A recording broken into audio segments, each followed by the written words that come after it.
कि ब्राह्मणवाद की जहरें बहुत गहरी हैं और सारी विषमता का कारण भी ब्राह्मणवाद ही है। हिंदू धर्म नाम की कोई धर्म है ही नहीं।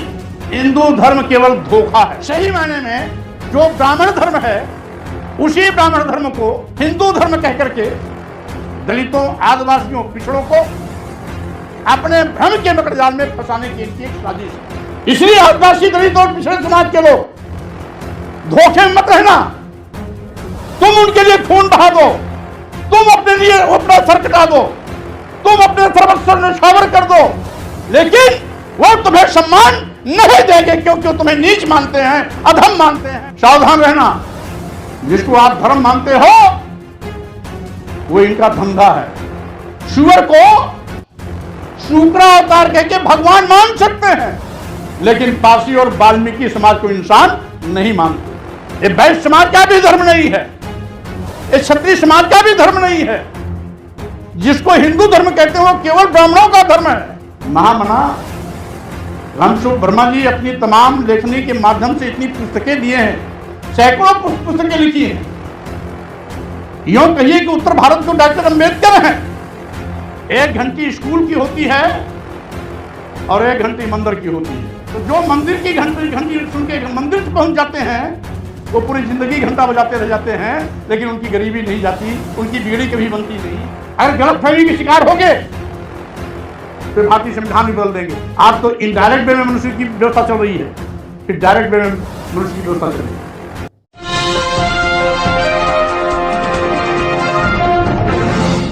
कि ब्राह्मणवाद की जहरें बहुत गहरी हैं और सारी विषमता का कारण भी ब्राह्मणवाद ही है। हिंदू धर्म नाम की कोई धर्म है ही नहीं। हिंदू धर्म केवल धोखा है। सही मायने में जो ब्राह्मण धर्म है उसी ब्राह्मण धर्म को हिंदू धर्म कह करके इस देश के दलितों, आदिवासियों, पिछड़ों को अपने भ्रम के मकड़जाल में फंसाने की इनकी एक साजिश है। अगर वो हिंदू धर्म होता तो आदिवासियों का भी सम्मान होता, दलितों का भी सम्मान होता, पिछड़ों का भी सम्मान होता। यानी आजादी के 76 साल बीतने के बाद भी इस देश की प्रथम नागरिक, संविधान प्रमुख, राष्ट्रपति के पद पर आसीन द्रौपदी मुर्मू जी को कौन सी ताकत है जो मंदिर में जाने से रोककर अपमान के कड़वे घूंट पीने के लिए मजबूर करती है? जबकि उन्हीं के अधीन मंत्रिमंडल का एक मंत्री उन्हीं की मौजूदगी में मंदिर के गर्भगृह में जाकर पूजा करता है क्योंकि ऊंची जात का है। द्रौपदी मुर्मू जी को इसलिए रोक दिया जाता है राष्ट्रपति होने के बावजूद भी क्योंकि वो आदिवासी समाज की हैं। तो क्या आदिवासी समाज अगर हिंदू होता तो उनके साथ ये बर्ताव होता क्या? यही नहीं, कालीन राष्ट्रपति रामनाथ कोविंद जी के साथ यही घटना घटी थी। इसलिए आदिवासी, दलित और पिछड़े समाज के लोग धोखे में मत रहना। तुम उनके लिए खून बहा दो, तुम अपने लिए अपना सर कटा दो, तुम अपने सर्वस्व न्यौछावर कर दो, लेकिन वो तुम्हें सम्मान नहीं देंगे क्योंकि तुम्हें नीच मानते हैं, अधम मानते हैं और आपको अपमानित करना वो अपना धर्म मानते हैं। इसलिए धोखे में मत रहना। जिसको आप हिंदू धर्म कह करके दीवाने और पागल होकर के अपना सब कुछ हटा देते हो, हिंदू मुस्लिम के नाम पर दंगा करा देते हो, खून बहा देते हो, सिर कटा देते हो, यह तुम्हारी नादानी है। सावधान रहना। जिसको आप धर्म मानते हो वो इनका धंधा है। आपके लिए धर्म हो सकता है लेकिन इनके लिए वो धंधा है। इनके लिए धंधा है लेकिन आपके लिए धोखा है। इसी से सावधान रहना। अगर ये हिंदू धर्म होता तो ये कभी नहीं कहा जाता कि जय बड़ा धम तेल कुम्हारा सुपच किरात कोल कलवारा। जातियों को जाति सूचक शब्दों का प्रयोग कर गाली देना ये इनके लिए धर्म हो सकता है लेकिन हमारे लिए अपमान है। और जो हमारे लिए अपमान है वो हमारे लिए धर्म नहीं हो सकता है। ये बात सच है। इस देश की स्त्रियों को भी अपमानित करने में ये लोग कभी पीछे नहीं रहे। शूद्र समाज को जानवर से बदतर जिंदगी जीने के लिए मजबूर किया। आप जानते हैं स्त्रियों को भी शिक्षा का त्याग दिलाने के लिए हमारे महापुरुषों ने अंग्रेजी हुकूमत से लड़ाई लड़ी। तो अंग्रेजी हुकूमत ने अनुमति दिया, स्त्रियों को पढ़ने लिखने का अधिकार दिया। उसके पहले स्त्रियों को पढ़ने लिखने का अधिकार नहीं था। जानवरों को इज्जत दे सकते हैं, शुअर को शुक्रा अवतार कह के भगवान मान सकते हैं, लेकिन पारसी और वाल्मीकि समाज को इंसान नहीं मानते। ये लोग, इनके यहां भवानी की पूजा होती है। भवानी के सवारी के रूप में गधा सम्मान पा सकता है, लेकिन गधा पालने वाला धोबी कभी सम्मान नहीं पा सकता। यह मछली और कछुए को मत्स्य अवतार, कच्छपा अवतार कह के भगवान मान सकते हैं, लेकिन निषाद बिंद, मल्लाह, केवड़ बिंद को यह इंसान नहीं मानते हैं। और साथियों, सही मायने में ये वैश्य समाज का भी धर्म नहीं है, ये क्षत्रिय समाज का भी धर्म नहीं है। जिसको हिंदू धर्म कहते हैं वो केवल ब्राह्मणों का धर्म है। यो कहिए वो ब्राह्मण धर्म ही है। हिंदू धर्म तो धोखा है और ब्राह्मण धर्म है, इसीलिए सब कुछ ब्राह्मण के वर्चस्व के लिए लिखा गया है। पूजे विप्र सकल गुण ही ना, सभी गुणों से हीन, यानी नीच हो, अधम हो, राष्ट्रद्रोही हो, बलात्कारी हो, डकैत हो, चोर हो, माफिया हो, फिर भी अगर वो विप्र है तो उसका सम्मान करो। उनकी पूजन शूद्र, गुण ज्ञान न प्रवीणा। गुण ज्ञान, गुणी भी है, ज्ञानी भी है, प्रवीण भी है, फिर भी उसका सम्मान मत करो। तो जब आपको हर जगह अपमानित ही करने के लिए इनकी कलम चलती है, इनकी जुबान चलती है, तो आपका धर्म कैसे हो सकता है? महामना रामस्वरूप वर्मा जी अपनी तमाम लेखनी के माध्यम से इतनी पुस्तकें दिए हैं, सैकड़ों पुस्तकें लिखी हैं। यूं कहिए कि उत्तर भारत को डॉक्टर अंबेडकर हैं। जिस तरीके से डॉक्टर अंबेडकर ने तमाम साहित्य के माध्यम से सामाजिक क्रांति लाने का प्रयास किया, उसी प्रकार से महामना रामस्वरूप वर्मा जी ने अपने साहित्यिक सृजन के माध्यम से इस उत्तर भारत में क्रांति लाने का प्रयास किया था। और साथियों, उस बात को हमें आगे बढ़ानी है। आज एक वर्ग विशेष के लोग क्यों पकड़ाए हुए हैं? क्योंकि उनकी रोजी रोटी खतरे में पड़ने वाली है, क्योंकि उनका गोरख धंधा बंद होने वाला है। वो जानते हैं इनका धर्म इसीलिए जिंदा है कि जाने अनजाने दलित, आदिवासी, पिछड़े समाज के लोग इनको चढ़ावा देते हैं। भगवान के नाम पर दुख दरिद्र दूर करने के चक्कर में तमाम मान मनौती मानते हैं। लेकिन मैं कहना चाहता हूं साथी, बाबा साहब डॉक्टर अंबेडकर ने कहा था, जब सुबह सुबह आप सो के उठते हैं, लेकिन जो स्कूल की घंटी सुनकर स्कूल चले जाते हैं, वो बड़े बड़े ओहदे पर पहुंचकर अपनी पूरी गरीबी को खत्म कर देते हैं। परिवार खुशहाल हो जाता है, सदियों की गरीबी खत्म हो जाती है, झोपड़ियां पक्के घर में बदल जाती हैं। इसलिए तय कर लो कि स्कूल की घंटी सुनकर के स्कूल जाना चाहते हो या मंदिर की घंटी सुनकर के मंदिर जाना चाहते हो। आज जिस तरीके से नफरत का जहर बोया जा रहा है, जिस तरीके से हिंदू मुस्लिम के बीच में भेदभाव पैदा कर उन्माद पैदा किया जा रहा है, उसको ताकत देने वाले भी हम ही आप लोग। जिस दिन दलित, आदिवासी, पिछड़े समाज के नौजवान ऐसे सरोकार से दूरी बना ले, अपने आप सब मामला खत्म हो जाएगा और ये बैठ जाएंगे। इसके लिए सबको सामूहिक प्रयास करना होगा। अकेला चना कभी भार नहीं फोड़ता। किसी को इस बात का घमंड नहीं होना चाहिए हम तीर चलाएंगे तो तभी तीर चलेगा। सबको तीर चलाने के लिए खड़ा होना पड़ेगा। भगवान डर का पर्याय है। भगवान को इसलिए पैदा किया गया कि भगवान का भय दिखा करके, डर दिखा करके आपके घर का अंदर का जो रखा हुआ माल है उसको बाहर निकलवा के चढ़ावे के रूप में चढ़वा दिया जाए। यहां चढ़ा दोगे तो तुम्हारे पुरखे तर जाएंगे, यहां चढ़ा दोगे तो तुमको स्वर्ग मिल जाएगा। कुछ नहीं, हमने देखा दर पीढ़ी यहां चली गई, कभी किसी का कोई परिवर्तन नहीं हुआ।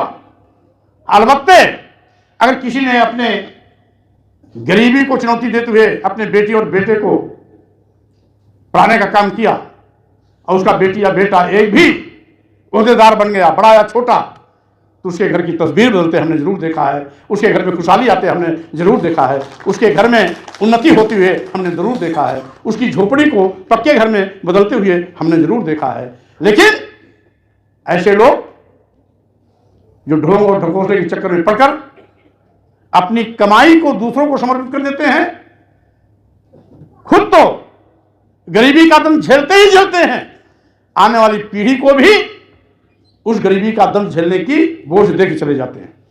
आज के अवसर पर मैं अपेक्षा करूंगा कि केवल ये नहीं कि आज हम महामना रामस्वरूप वर्मा जी के जन्म शताब्दी समारोह में गए थे, बल्कि लौट करके क्या उपलब्धि लेके आप गए हैं, जमीन पर कितना आप इसको उतारने का प्रयास करते हैं, माने ये रखता है।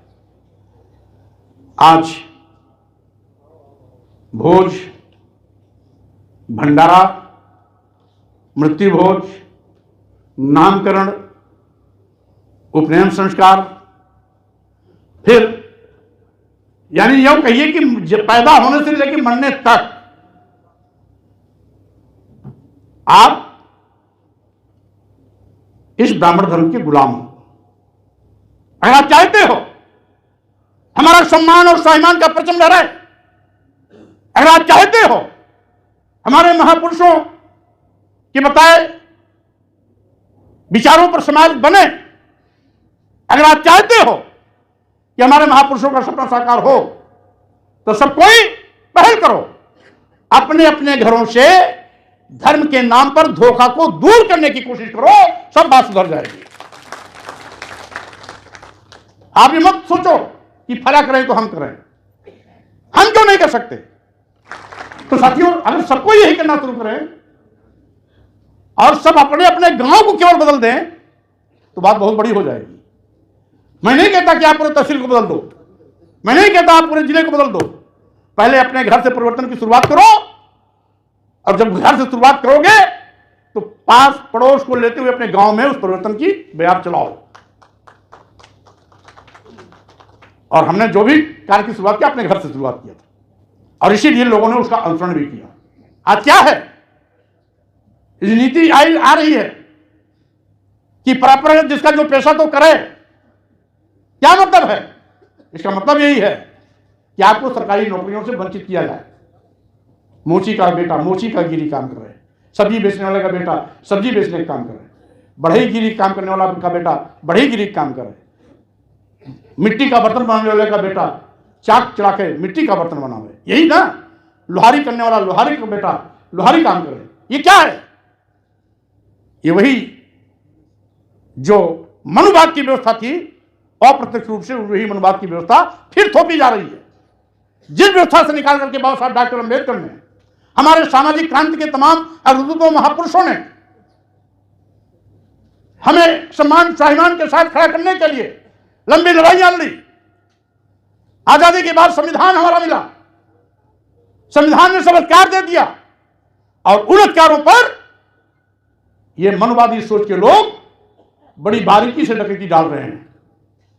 हम हिंदू बनकर के अपना सीना ठोक रहे हैं, छाती पीट रहे हैं, और आप के दुश्मन लोग आपको फिर से पहले वाले कार्य को करने के लिए मजबूर बनाकर परिस्थितियां पैदा कर रहे हैं। किस गलत पुकारते हैं आप?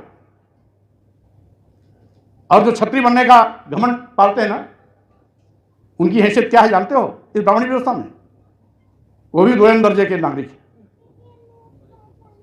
मनुस्मृति का एक श्लोक है, पंचवर्षम तु ब्राह्मणम शतवर्षम तु क्षत्रपाः पिता पितरो बीजानीयात् ब्राह्मणस्तयो पिता।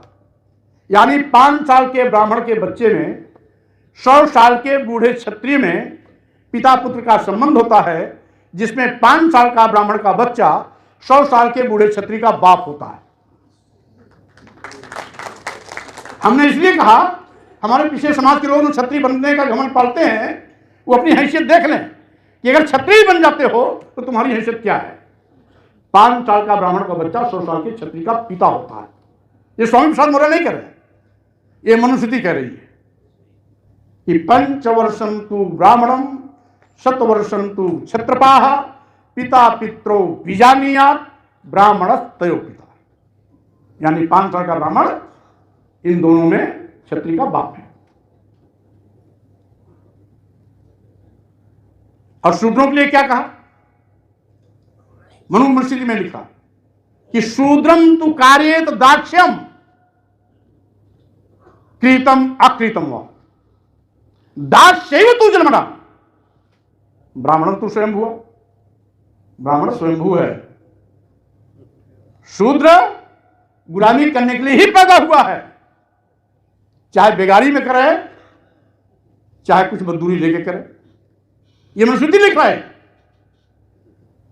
और बन लो हिंदू, तुम्हारी हैसियत बता दिया है उन्होंने। और सत्ता में बैठे हुए लोग कि आंख की किरकिरी बन गई है हमारा भारतीय संविधान। यह भारतीय संविधान बदलने के चक्कर में है। हम लोग हिंदू बनकर के पागल होकर के अपने ही घरों में आग लगाने के लिए तैयार बैठे हुए हैं। अगर गलतफहमी के शिकार हो गए तो भारतीय संविधान भी बदल देंगे।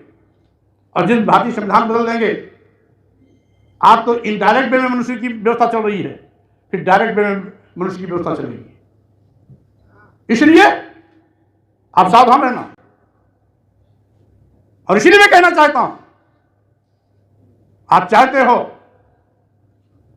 आपका भी सम्मान और स्वाभिमान जिंदा रहे, आपके बेटे बेटियों का आरक्षण जिंदा रहे, आपके बच्चे अच्छी तालीम मिल सके, अच्छी पढ़ाई लिख सकें, कलेक्टर कप्तान बन सकें, बड़े ओहदेदार बन सकें, सरकारी मुलाजिम बन सकें, तो साथियों यह संविधान रहेगा तभी संभव है। आज संविधान रहते ही धोखा हो रहा है। पिछड़ों की दुहाई देने वाले देश के माननीय प्रधानमंत्री जी पिछड़ों के नाम पर धोखा है। मैं कहना चाहता हूं, लिटरल एंट्री के नाम पर बिना लिखित परीक्षा कराए 340 आईएएस माननीय प्रधानमंत्री मोदी जी की कृपा से बनाए गए। 340 आईएएस में एक भी शेड्यूल कास्ट का व्यक्ति नहीं, एक भी शेड्यूल कास्ट का सदस्य नहीं, एक भी पिछड़ी जात का व्यक्ति नहीं। मोदी जी आप कैसे पिछड़े हैं? अगर पिछड़े होते तो लिटिल एंट्री में भी दलितों, आदिवासियों, पिछड़ों की सहभागिता दिखाई पड़ती। आज एक भी नहीं है। इसका मतलब है कि आप पिछड़े के नाम पर धोखा है। वोट लेने के लिए पिछड़े बन जाते हैं और सत्ता में आने के बाद पिछड़ों के दुश्मन बन जाते हैं। जो हमारे बेटे और बेटी, जो हमारे स्टूडेंट बैकवर्ड के बच्चे सालों साल मेहनत करते हैं, उनके माता पिता गरीबी से जूझकर अपने बच्चों को कंपटीशन के लिए बैठाने का कोशिश करते हैं, अब उनकी कोशिश बेकार जाएगी। जब लिटिल एंट्री के नाम पर आईएएस बनने की परंपरा हो जाएगी तो काहे के लिए आईएएस आईपीएस की परीक्षा? लिटिल एंट्री के नाम पर बैकडोर से भर लेंगे, न रहे उसमें आरक्षण भी नहीं रहेगा। लिटिल एंट्री के नाम पर अगर आरक्षण होता तो 340 आईएएस में एससी, एसटी और ओबीसी का हिस्सा दिखाई पड़ता। इसलिए भांग मत खाओ, आंख खोल के काम करो, दिमाग खोल के काम करो, अन्यथा ये तो मनमाना शुरू कर दिए हैं। भारतीय संविधान के रहते हुए भी संविधान की कसम खा करके पीएम और सीएम बनने वाले लोग आज संविधान की व्यवस्था के साथ धज्जियां उड़ा रहे हैं, आज संविधान के साथ खिलवाड़ कर रहे हैं, संविधान बदलने की नापाक इरादे पाले हुए हैं। उनके कर्तृत्व से दिखाई भी पड़ रहा है किस तरीके से ये आदिवासियों, दलितों, पिछड़ों के दुश्मन हैं, उनके आरक्षण के दुश्मन हैं, संविधान के दुश्मन हैं, हक हकूक के दुश्मन हैं। अभी हमारे डॉक्टर आर.के. वर्मा जी ने कहा कि किस तरीके से आज सरकारी विभाग बेचे जा रहे हैं। पहले सरकारें आती थी तो निजी क्षेत्रों का राष्ट्रीयकरण करती थी। निजी क्षेत्रों का राष्ट्रीयकरण करने से रोजगार के अवसर पैदा होते थे, नौजवानों को रोजगार मिलता था। आज पूरे देश का नौजवान बेरोजगारी की त्रासदी झेल रहा है, सरकारी नौकरियां गायब हैं। आउटसोर्सिंग का मतलब अपने चहेतों की जेब को मोटा करना है और 8-8, 10-10 घंटा काम करने वाले लोगों को 8,000, 10,000 मेहनताना देकर के उनके श्रम का शोषण है। आज 8,000 में तो अगर आपको बाहर ना हो तो आप खुद नहीं खा पाओगे। किराए पे अगर आपको कमरा लेना हो तो गांव का आदमी लखनऊ आकर के किराए के कमरा लेकर के अगर 8,000 में अपनी जीविका चलाना चाहे, कभी पूरा नहीं हो पाएगा। तो अपने बच्चों को क्या खिलाएगा, अपने माँ बाप को क्या खिलाएगा, अपने बच्चों की पढ़ाई कैसे कराएगा, अपने बच्चों के कपड़े की इलाज व्यवस्था कैसे कराएगा, अपने बच्चों की इलाज की व्यवस्था कैसे कराएगा, अपने बच्चों को विश्वविद्यालय कैसे भेजेगा। इसका मतलब है लाचार समाज को लाचार बना के रखो। जिस कौम को हमारे महापुरुषों ने लड़ाई लड़ करके सर्वाधिकार दिया, उस सर्वाधिकार पर डकैती डालना चाहते हैं, फिर से लाचार बनाना चाहते हैं। कि आज महामना रामस्वरूप वर्मा जी के जन्म शती समारोह पर जो विचार मंथन हुआ है, इस प्रकार का विचार मंथन घर घर और जन जन में होना चाहिए। क्रांति की आंधी चलनी चाहिए, महापुरुषों का सपना साकार होना चाहिए। इन्हीं भावनाओं के साथ मैं अपनी बात को विराम दूं। उसके पहले मैं अपनी ओर से, आप सब लोगों की ओर से, मंच पर बैठे हुए नेताओं की ओर से महामना रामस्वरूप वर्मा जी को कोट कोट नमन करता हूं, वंदन करता हूं और उनके जन्म शताब्दी समारोह के अवसर पर आपको बहुत बहुत शुभकामनाएं देता हूं। इन्हीं शब्दों के साथ मैं अपनी बात विराम देता हूं। जय भीम, जय भारत, नमो बुद्धाय, जय समाजवाद।